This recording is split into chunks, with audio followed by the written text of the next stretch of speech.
तर वेळ आली होती पुण्याला बाय बाय करून सिन्नरला निघायची. सखीचे एक्सप्रेशन्स असे होते की मला कुठे घेऊन चाललेत सकाळी सकाळी.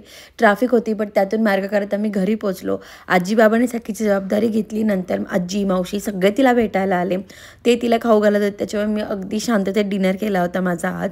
इतकं सारं सामान होतं ते सुद्धा सेट करायचं होतं.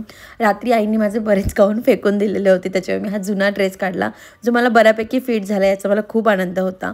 दुसऱ्या दिवशी सकाळी उठून जी आपली रेग्युलर कामं असतात ती पटपट आवरायला घेतली कारण जोपर्यंत बेडरूम आवरून होत नाही तोपर्यंत खाली जाऊन बाकी दुसरे कामं करायची अजिबात इच्छा होत नाही. किती नाही म्हटलं तर अजिबात फ्रेश वाटत नाही. तर सगळं पटपट छान सेट करून घेतलं. तसं सखी खूप वेळ जास्त ठेवू देत नाही तरी करून घेतलं.